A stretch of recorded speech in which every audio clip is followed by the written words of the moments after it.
I was telling somebody that the story of Jesus, the story of Jesus has become complicated. The only thing that they will say that this one is the Antichrist, this one, that one. Once you start having doubt, like there's something that always brings doubt in a story. Once you start reading a story and you find out that if they tell you that this story is correct and you find out that the original owner of that story is older than, like, the original place they got that story from is older than what they gave you. Let me say now, this my five fingers like this. 1, 2, 3, 4, 5. Okay. If they bring this one and tell you that this is the actual truth, this is the actual truth, and I started studying that actual truth for long with a false name, a name that never existed, with a false name. I started studying that actual truth. Then a time come that someone want to reveal that this is not the actual truth. They shun that person. Then the person went underground. Those that were growing up, then the person exposed the actual truth to them, and they found out that this one was never existing, but these four were already existing before the people who brought the actual truth, who brought this one as the actual truth, came. That is to say, this one is younger than these four, and this four is older than who brought this one. It's older than the people that brought this one. So we're talking about the matter of Jesus now. One of these days I will upload some things that I got. If you even check it in Google, you see it. If you research it, those that use ChatGPT should even try it. You find out that the story of Jesus it did not belong to him alone. Krishna have the same story. Then the story is still in Egypt and other religion, born by a virgin, died after was crucified and resurrected. Just imagine how 7 to 8 people have the same story. Don't you think they copied some from the original? One copied the other.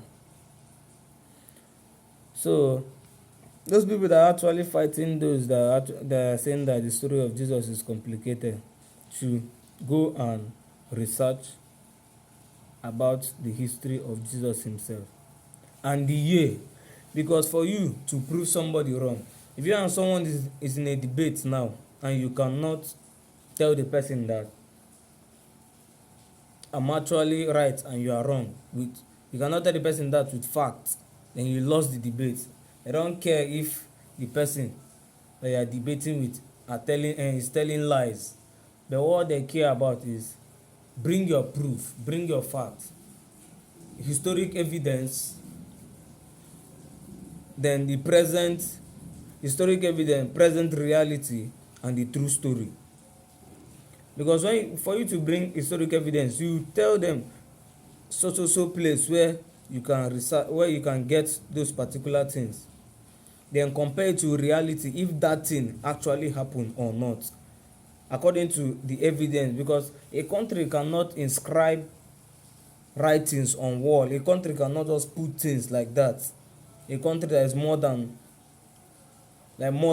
400 years cannot just make up things like that on walls. Because most things they put on walls, most drawings they make on wall are drawings that will last 400 to 500 to 600 years.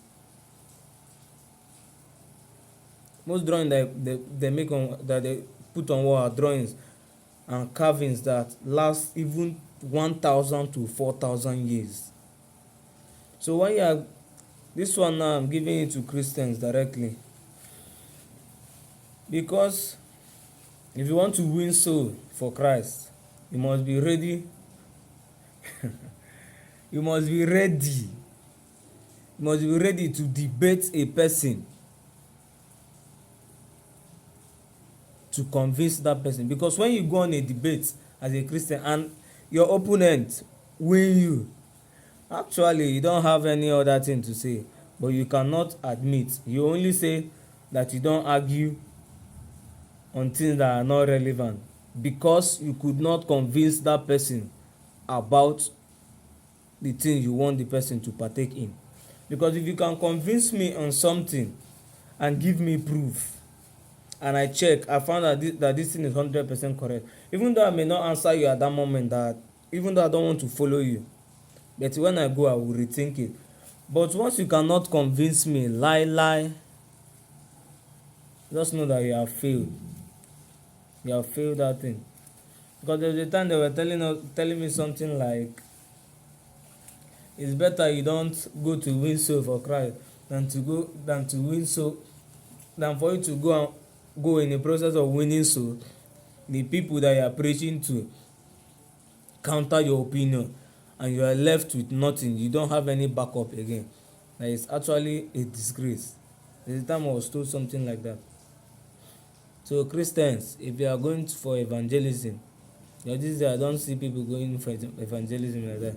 If you are going for evangelism, be rooted before you go for evangelism. Don't go all this one side evangelism that somebody will ask you a question, you start saying that you go and pray over it. You don't pray over what you know. Because if they set an exam now, if you know the answer, you know the answer. You don't go and pray for answer.